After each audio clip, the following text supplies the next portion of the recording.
What's up, guys? Welcome back to my YouTube channel. I want to give you guys a quick recap on how I took the trade this morning on NVDA and got a nice 27 to 30% return on our investment. I know the markets have been crazy, volatile, and the markets have just been dumping and dumping and dumping, but there's always going to be a small little relief rally, and this morning I felt like it was the time. The only reason why I was able to capitalize on this trade was because of my support and resistance levels. Once you have those down, you're able to know when to buy or when to sell in a specific market. So this morning we did our pre-market analysis, marking our pre-market highs and our pre-market lows. As soon as we see some type of break of structure, whether it's a bounce, whether it's a rejection, we're gonna figure out when to enter a position and if it's the right timing. The entries are very important because it's gonna determine how much of that risk to reward ratio is gonna be. So the better the entry, the less risk, the higher the reward. Now let's get right into it. All right, so this is how we start every single morning, by doing our analysis with pre-market highs and pre-market lows. So as you can see here, I have a line marked right here for our pre-market low and a line marked here for our pre-market high. So technically, these are our zones, right? One zone and two zones, right? That's our pre-market highs and pre-market lows. Here on this pre-market analysis, I want to see either two things. One, a break under the pre-market low.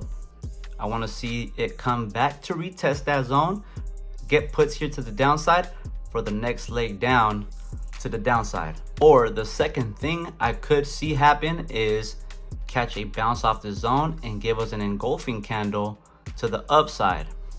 Once we see that engulfing candle to the upside, we can look for some calls to make a trade to the upside and possibly all the way up to pre-market high. So that's exactly what happened. The market opened, we got a 5-minute candle, 5, 10, 15. I let 15 minutes go by in the market open. I don't really trade the first 15 minutes just to see where the trend is actually going. I want to see the chart give me a direction of where it really wants to go. As you can see, it tapped that zone, bounced up, but it was not engulfing. Engulfing necessarily means like it takes over 1, 2, 3 candles. I want to see a big green candle to the upside, which I did not see at that current time. The first 10 minutes, the next 15 minutes, red came back down to touch that zone, but did not get a nice solid body close. As you can see, it did come down to here, but it wicked it, it rejected, and it closed back inside the zone. Now the next 5-minute candle, as you can see, it ripped up to the upside, and that was a huge engulfing candle because it ate up these 3 candles here. So this green candle had a lot of volume, and it also overcame these 3 candles. And we saw a nice 5-minute body close above the EMAs and the VWAP. So that's how I found my confirmation that this trade on NVIDIA was going to the upside and possibly back up to pre-market high. As soon as that 5-minute candle closed, that's when I entered my position to the upside, and I saw my risk reward being really small. As long as it held above the EMAs, I was holding my position and we rode it all the way up. This trade gave me a nice 27 to 30% return on my investment all the way up to the upside. But look at this. This trade literally ripped above pre-market high. I was already out of my full position here at pre-market high, and it ripped right through it. Came back to retest, it held its position above pre-market high, and we see the rip all the way to the upside. And that play would have gave me a beautiful 400% return on my investment, riding this trade all the way up to the wicks here. All the way up to the wicks here. That is why it also is very important to give the market a few minutes of market open, to let it play out, let it do its thing. Meanwhile, you're watching and getting prepared for the downside or to the upside. I saw that there was a nice support zone here, and it kept coming back down to that same area, tapped it again, tapped it again, and it just wouldn't break and close under that zone.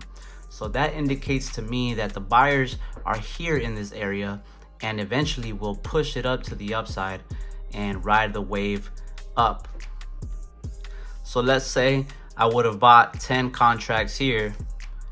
You can always scale out of position. Instead of selling out in full position, you can always scale out and leave 2 to 3 runners. So maybe sell 2 to 3 contracts, right?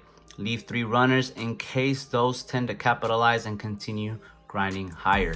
Again, this trade would have been a beautiful 400% return on my investment, but I closed position at 27 to 30% on all my contracts here in this area. But forget about the money, forget about making all this money, right? The most important thing is to understand the market structure, and being able to capitalize on the trade without looking at the P&L. That is very important. As long as the play actually turns out the way you want it to, that's what truly matters. The money will come, but knowing the strategy, knowing the market structure is very important so that the play can actually play out the way you want it to. So a few things I want you guys to catch from this video is 1, patience pays off. See, you can see the 5-minute time frame wick under that pre-market low. It was showing me that it wanted to rip right through it, but it rejected, it bounced back into the zone, and that showed me that it didn't want to go to the downside. It showed me that there was buyers in that area buying the hell out of NVDA and making it push back up. So I was patient, let the first 15 minutes do its thing, and then I capitalized on the position. I saw a nice clean bounce, a beautiful 5-minute green candle, engulfing candle to the upside, and that's where I entered my position as soon as the candle closed. I was able to ride it up to pre-market high and close my full position. Yeah, I could have held my position a little longer, maybe held some runners, but that was my trade. That was my plan for the day, was to sell at that spot, because there could have been a huge rejection there. As you can see, it was a resistance zone. That pre-market high was resistance, but NVDA had enough power, enough volume, ripped right through it, and we held above pre-market high. The second thing I want you guys to catch is the risk to reward. The 5-minute engulfing closed above 9 EMA and the VWAP. That's when you know that you can buy calls to the upside as long as it stays above the EMAs and above the VWAP. Those 2 indicators show me that we're going to the upside, and as long as we stay above them, we can go up. If the EMAs and the VWAPs are above the candlesticks and the candlesticks are below it, that means we're riding to the downside. So I saw the rip, closure above the VWAP, the 9 EMA, and I got my call position in that area. So now my risk to reward is showing me that once we get under the VWAP or the 9 EMA, when we get a body closure, then I'm out of position, I cut the trade. But as long as we hold above the 9 EMA and the VWAP, we ride that wave up. Rule of thumb, you never buy calls below the 9 EMA and the VWAP, and you never buy puts above the 9 EMA and the VWAP. That is it for today, guys. I hope you guys learned something new today. And if you guys have any questions, follow my Instagram at the1fitbarber, and you can DM me right there. Let's get it, man. It's grind mode.